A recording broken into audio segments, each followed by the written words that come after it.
శ్రీ గురువే నమ. ఓం శ్రీమాత్రే నమ. ఓం సర్వమంగళాయ నమ. ఈరోజు మ్యాథ్స్ క్లాస్లో భాగంగా బీజగణితం యొక్క గుణకారము బాధ్యనీయత సూత్రము, బీజగణితం యొక్క గుణకారం గురించి బాధ్యనీయత సూత్రాల గురించి చెప్తాం. ఈ బాధ్యనీయత సూత్రాలు చెప్పే ముందు ఈ బాధ్యనీయత సూత్రాల్లో ఇప్పుడు ధన సంఖ్య ఇంటూ ధన సంఖ్య, ధన సంఖ్య అంటే ధన సంఖ్య ఇంటూ ధన సంఖ్య, ధన సంఖ్య ధన సంఖ్య ఇంటూ ధన సంఖ్య ఈజ్ ఈక్వల్ టు ఏమవుతుంది? ధన సంఖ్య ఇంటూ ధన సంఖ్య ఈజ్ ఈక్వల్ టు ధన సంఖ్య ఏంటండి? ధన సంఖ్య, ధన సంఖ్య ఈజ్ ఈక్వల్ టు ధన సంఖ్య అంటే ధన సంఖ్య ఇంటూ ధన సంఖ్య ఈజ్ ఈక్వల్ టు ధన సంఖ్య ఉంది. ధన సంఖ్య దానితో చూసిస్తాము ప్లస్తో, అంటే plus into plus is equal to plus, అంటే ధన సంఖ్య ఇంటూ ధన సంఖ్య ఈజ్ ఈక్వల్ టు ధన సంఖ్య అవుతుంది. ధన సంఖ్య అంటే ప్లస్తో చూపిస్తాము, plus into plus is equal to plus అవుతుంది. అదేవిధంగా రుణ సంఖ్య,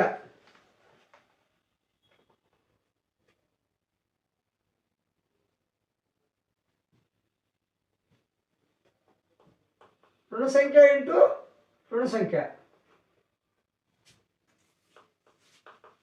ఈజ్ ఈక్వల్ టు రుణ సంఖ్య ఇంటూ రుణ సంఖ్య ఈజ్ ఈక్వల్ టు ధన సంఖ్య అవుతుంది. ధన సంఖ్య, ధన సంఖ్య రుణ సంఖ్య ఇంటూ రుణ సంఖ్య ఈజ్ ఈక్వల్ టు ధన సంఖ్య అవుతుంది. అంటే minus into minus is equal to plus అవుతుంది.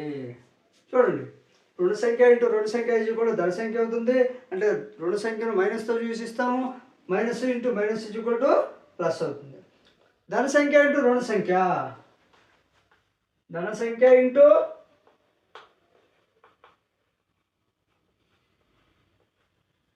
రుణ సంఖ్య ఈజ్ ఈక్వల్ టు ధన సంఖ్య ఈజ్ ఈక్వల్ టు రుణ సంఖ్య ఏమవుతుంది?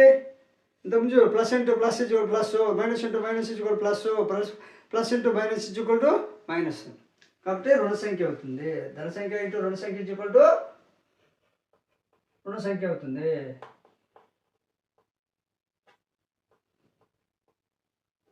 రుణ సంఖ్య అంటే plus into minus is equal to minus అవుతుంది. అదేవిధంగా ఈ బాధ్యత సూత్రాలలో ఇవి ఇంపార్టెంట్ భాగాలు. అంటే మన సొల్యూషన్ లేకపోయిన తర్వాత ప్రాబ్లంని సొల్యూషన్ చేసేటప్పుడు మీకు ఇలాంటివి అవసరం. మామూలుగా ఫస్ట్లో మీకు అర్థం కాకపోవచ్చు, తర్వాత మీకు ముందు ముందే చాలా అవసరం ఇవన్నీ. రుణ సంఖ్య ఇంటూ ధన సంఖ్య, రుణ సంఖ్య ఇంటూ ధన సంఖ్య ఈజ్ ఈక్వల్ టు ఏమవుతుంది? రుణ సంఖ్య అవుతుంది. అంటే ప్లస్ ఇంటూ మైనస్ అన్నా, minus is equal to minus into plus, రుణ సంఖ్య అంటే ఈజ్ ఈక్వల్ టు ఏమవుతుంది? రుణ సంఖ్య అంటే మైనస్ ఇంటూ ధన సంఖ్య అంటే plus is equal to minus. కాబట్టి ఈ బాధ్యనీయత సూత్రాల్లో ఈ 4 చాలా ఇంపార్టెంట్. అంటే మనం సొల్యూషన్లోకి పోయినప్పుడు ప్రాబ్లమ్స్ని ఆన్సర్ చేసేటప్పుడు ఇవి చాలా అవసరం. భాగాహార సూత్రం ఏంది? ఇప్పుడు దీని తర్వాత భాగాహార సూత్రం అంటే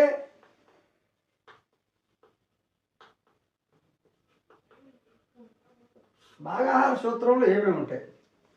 విభాజ్యము, విభాజకము ఇంటూ భాగఫలం. అంటే భాగాహార సూత్రంలో విభాజ్యము,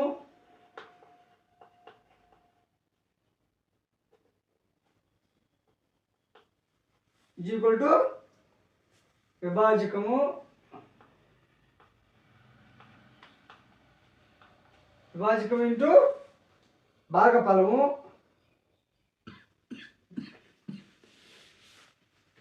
భాగాహార సూత్రంలో విభాజకము, విభాజ్యము ఈజ్ ఈక్వల్ టు విభాజకము ప్లస్ భాగఫలము ప్లస్ శేషం. శేషం అంటే కింద వచ్చేది, భాగఫలం అంటే రైట్ సైడ్ వచ్చేది, విభాజ్యం అంటే భాగించబడి ఏ నెంబర్తో భాగిస్తుంది అంటే విభాజ్యము బై విభాజకము ఈజ్ ఈక్వల్ టు విభాజ్యము బై విభాజకము.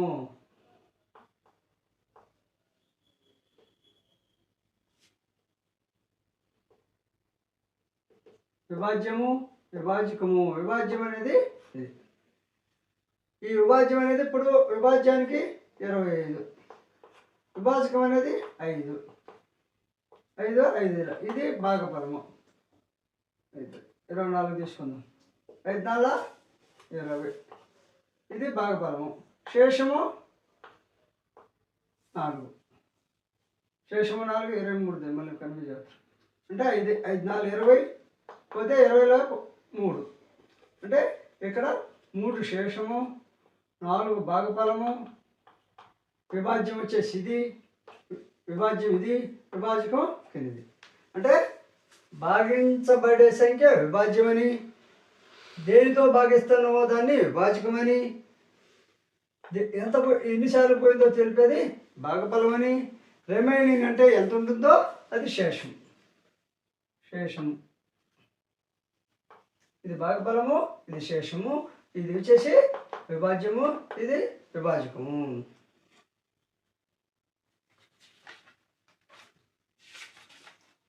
అదేవిధంగా 0తో భాగాహారము నిర్వహించబడగలమా?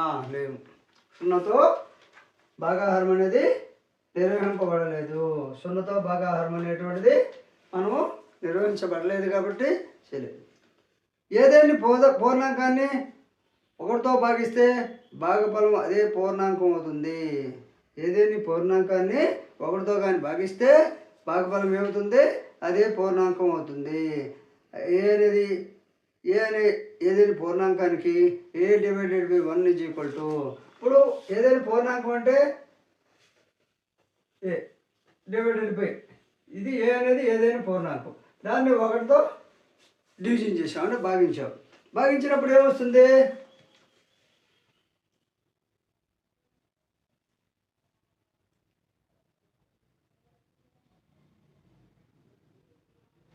ఏ వస్తుంది, పూర్ణాంకమే వస్తుంది. చూడండి, మనం ఏమనుకున్నాము? ఏదైనా పూర్ణాంకాన్ని 1తో భాగిస్తే భాగఫలము ఇది అదే పూర్ణాంకం వచ్చును.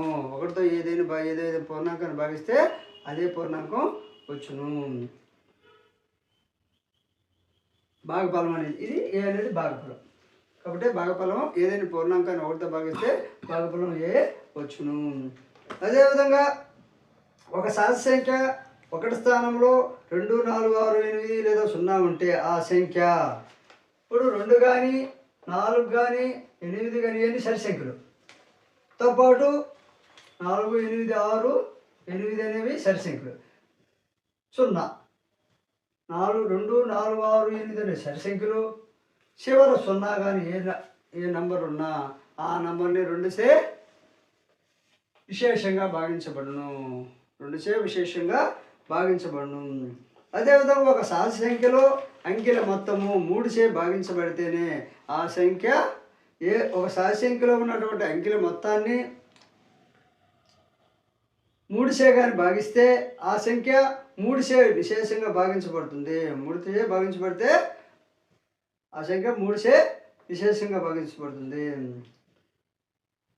ఇప్పుడు 1 + 2 అనుకో 3, 1+ అనేది ఒక సహజ సంఖ్య అనుకున్నప్పుడు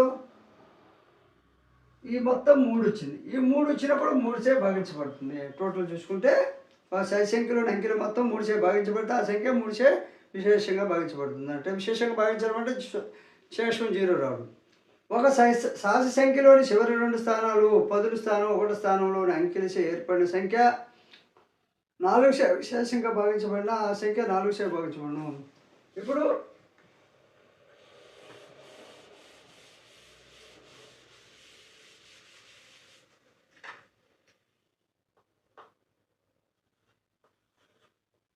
5,324 అనేటువంటి ఒక సహజ సంఖ్య నన్ను తీసుకున్నాను. ఒక సహజ సంఖ్యలో చివరి 2 స్థానాలు, ఇది చివరి 2 1 స్థానం ఉండదు. ఈ చివరి 2 స్థానాలు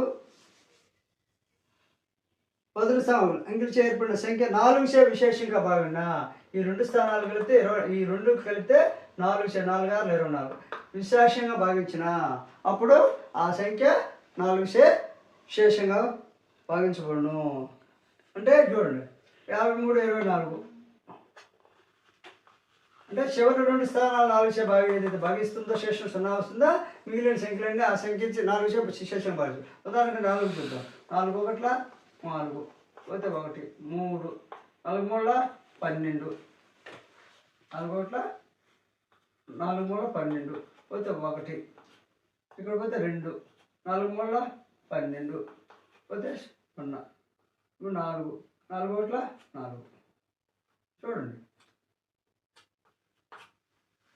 ఇప్పుడు అర్థమైందా? 0 వచ్చింది. కాబట్టి ఈ విధంగా చివరి 2 అంకెలు కానీ 4చే విషయం కలిపితే అంటే 1 స్థానం 2 1s 10s కానీ కలిపితే 4చే నిశేషంగా భాగించబడితే ఆ మిగిలిన సంఖ్యలన్నీ 4చే నిశేషంగా భాగించబడతాయని. అదేవిధంగా ఒక సహజ సంఖ్యలో ఉన్నటువంటి మొత్తం 3చే నిశేషంగా పడితే ఎన్ని కానీ 3చే కలిపినప్పుడు ఒక 21 వచ్చింది అనుకో, ఎన్ని కలిపితే అప్పుడు 3చే నిశేషంగా భావించిననుకో కూడితే 21 వస్తే 3 21 అప్పుడు ఈ నంబరు 3చే నిశేషంగా భావించు అని తెలియజేస్తూ వీడియో నచ్చితే లైక్ చేయండి, షేర్ చేయండి, సబ్స్క్రైబ్ చేయండి.